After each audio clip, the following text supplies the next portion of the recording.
Hey folks, it's Tom, the Frugal Prepper. I want to talk a little bit about my keto journey, where what happened to me, right?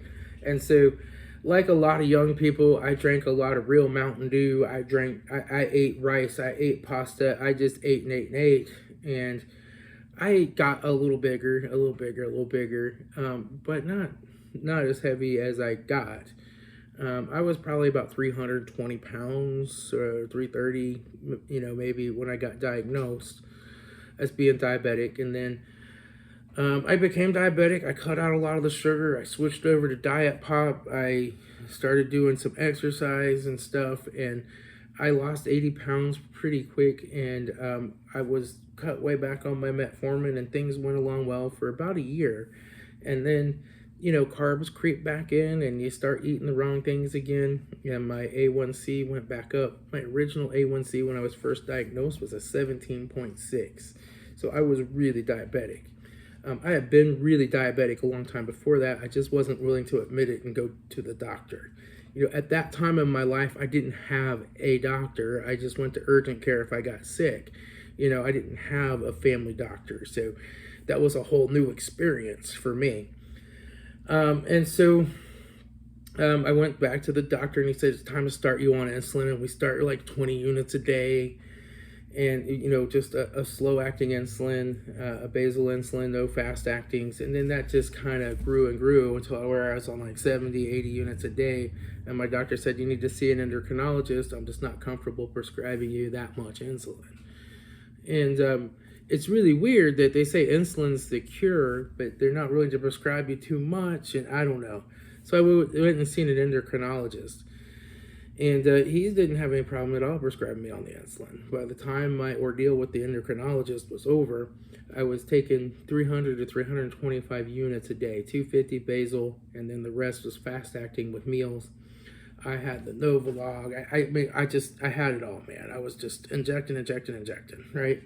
And one of the mistakes I made is I injected it all in this one spot on my belly, which is now, even though I lost weight, it's still bigger than the rest. So anyway, I was taking, 325 units of insulin a day, and I was packing on, 10 pounds every time I went back for my 3-month checkup. And I was getting bigger and fatter, and they would send me to see diabetic nutritionists, and they would tell you, well, you want to eat some oatmeal and some banana, and you want to have a snack, and then you want to have some for lunch, and then have another snack, and and they were telling me to eat all these really high glycemic foods, and telling me that was healthy, and that's what I needed to do, and it wasn't. I found Dr. Barry on YouTube and started doing some research into the keto, and I knew some other people that had done it and said how great it was. And at first I was like everybody else. I was like, oh yeah, these keto people are nuts. My doctor knows what's best for me. I'm going to listen to my doctor's advice. And then one day I said, you know what, I'm just going to give it a try. So I switched to keto. And like the first day I had low blood sugar, I had to go eat some carbohydrates. Next day I cut my insulin in half. I still got low blood sugar and I had to eat some carbohydrates. Cut my insulin to a fourth, and my blood sugar got a little bit low, but not so low that I had to eat any carbs. And then the next day I just quit taking insulin, and I had normal blood sugars as long as I ate keto foods. And I went back to follow up with my doctor, my regular physician assistant doctor, like 6 or 8 months, 7 months or so later, and I had lost 101 pounds, which was incredible, right? I mean, I was like, wow. And I kept doing that, right? But eventually the weight loss started to kind of trail off, right? And then what I've been noticing here lately, and I haven't been perfect on my keto. I've had times when I've fallen off the wagon and started eating tater chips again. But one of the good things about keto is as soon as you jump back on it, these benefits start to present themselves within days, right? But I was noticing here lately, I've been on keto, I've been eating keto, but anything I ate was raising my blood sugar, right? I would eat a pork chop a nice greasy, gristly pork chop, and my blood sugar, but poof, it would spike up, right? Which is your liver converting some of that protein to sugar, and the sugar just gets in your blood and goes crazy. But one of the things I've been doing all through this is I switched from 24 cans of real Mountain Dew a day to 24 cans of Diet Mountain Dew a day. I'm putting Splenda in certain foods like yogurts and some vanilla extract to sweeten them up and make them taste good. Trying to make things sweet. And I started to integrate the low net carb breads, which I think are a mistake. So what I've done here lately, and I just got through a bout of pancreatitis that was caused by trying to take some probiotic pills on Amazon, and it didn't go well. I finally figured, I've been taking these probiotics, I'm going to quit taking them.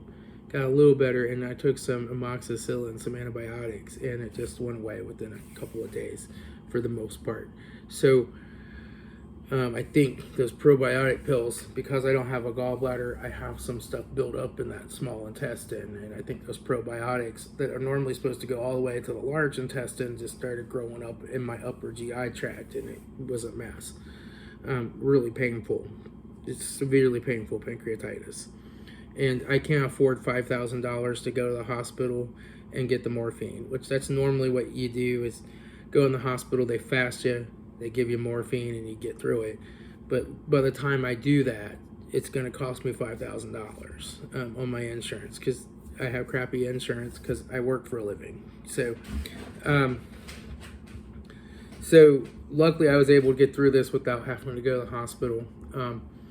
But what I'm trying now for the last few days is just cutting out the artificial sweeteners and cutting out the fake breads, the low net carb breads.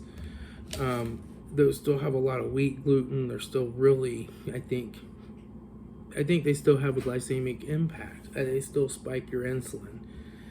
And what I've noticed is that's allowed me to just kind of reset. I feel great again. My sugar is not spiking after I eat something keto, and I'm feeling better, and I am losing weight. All right, so I'm down like another 5 pounds. So I'm back on track. I want to get my weight down to the 270, 260, 270. I'm happy with that. Really, I probably need to get it down to like 230 to be like a normal size healthy person, but whatever I get, I'll take, right? And so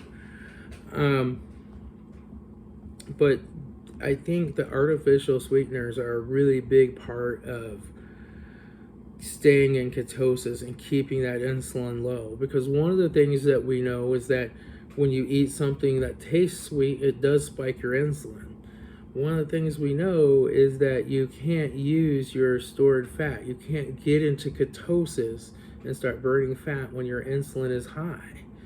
So what is the liver doing? It's taking the protein that I'm eating, it's converting it to sugar and sending it out so that I have some type of energy to work off of.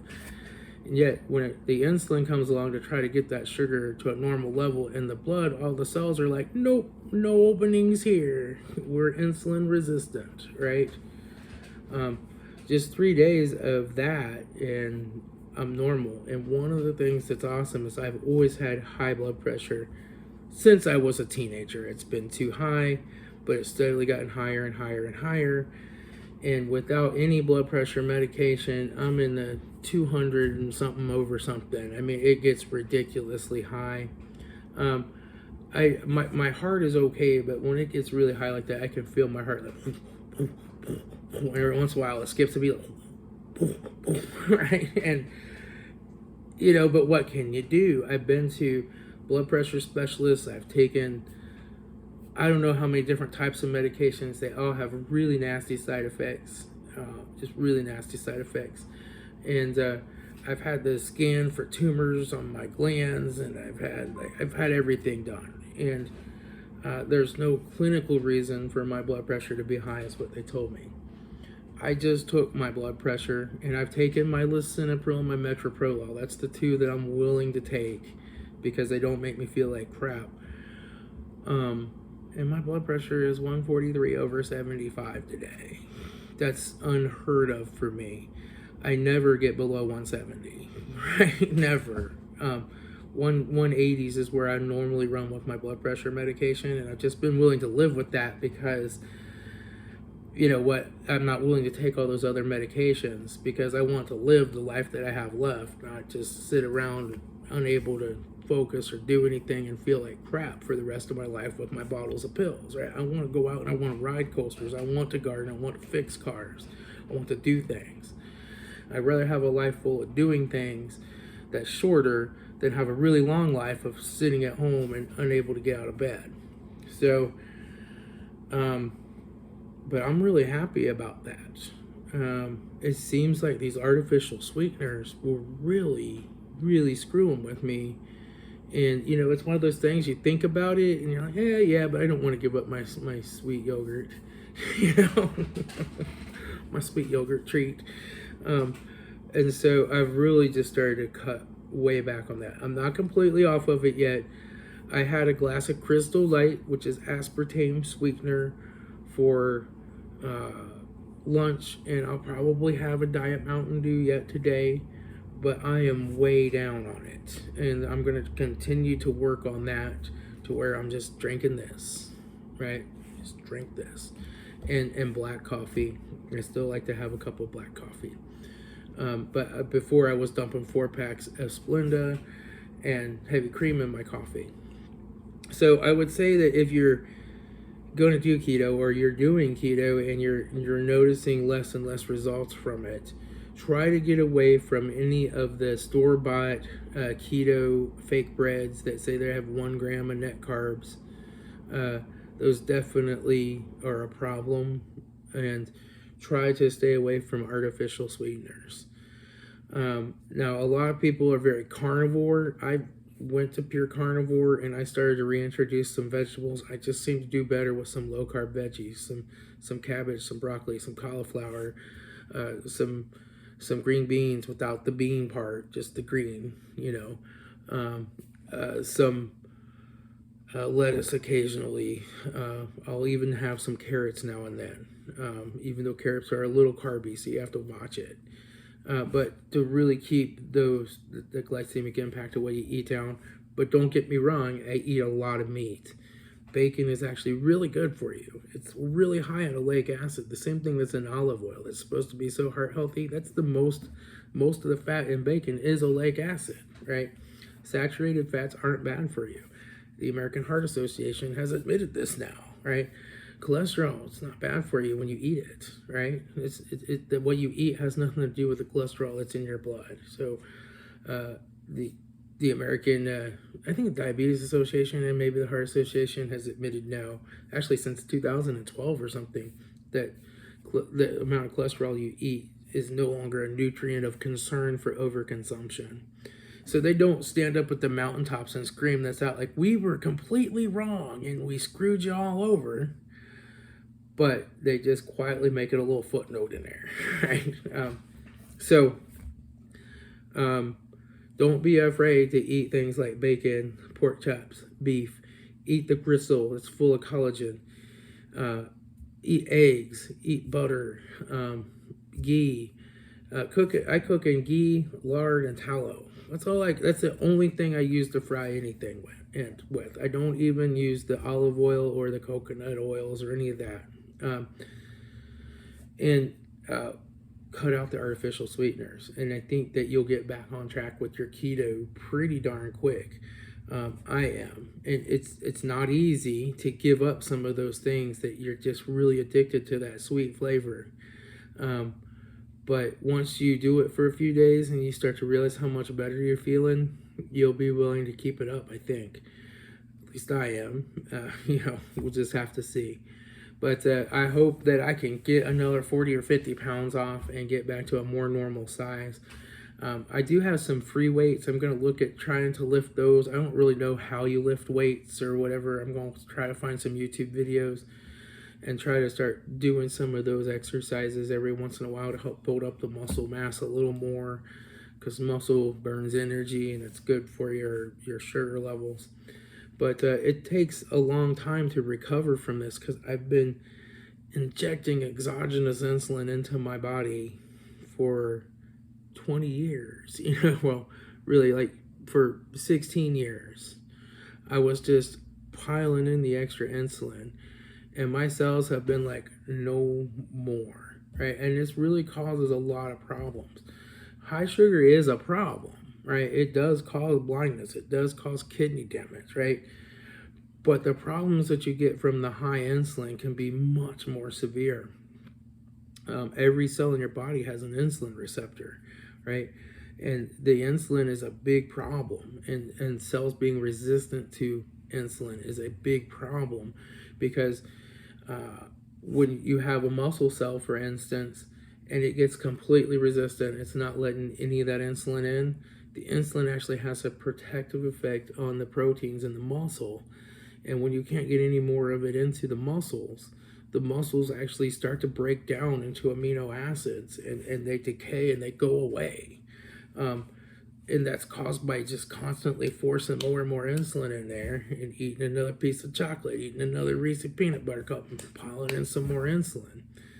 And there's a lot of problems associated with insulin resistance. And don't be fooled into thinking that just because your sugar's low, your insulin's low, right? Insulin gets really, really high before the sugar gets out of control. Insulin can go, 20 times its normal level to keep your sugar low. But you're developing that insulin resistance along the way. You're really starting to show the metabolic symptoms of insulin resistance and diabetes like 10 years before you ever get diagnosed. So that's important to realize. You just eventually hit a point where your pancreas can't produce any more insulin. And so then instead of stopping to eating the sugar, they just prescribe you insulin, and you start injecting more of it. And you get to a point where your body just won't take anymore. So that's what I'm trying to do. But the good thing is that within 72 to 96 hours of keeping your insulin down, your cells start to become less insulin resistant. So it's actually a relatively fast process. So I'm going to be doing a fast one day a week, and then probably 1 meal or 2 meal a day days the rest of the time, and really try to get this under control. Anyway, that's what's going on in my world. I'm getting ready to plant the fall garden. I'm going to plant some cabbage and some peas, and they're the peas that I pick when it's just the green pod. They don't have any peas in them, so they're low carb. And I'll have some carrots coming out soon, and my green beans are getting ready to come out too. They're just about done. So it's been a lot of canning and preserving and getting ready to put the fall garden in. Anyway, this video has gone on long enough. I have to get back to work from lunch. I have me a nice big greasy pork chop and an egg. So I'll talk to y'all later. This is Tom, your frugal prepper.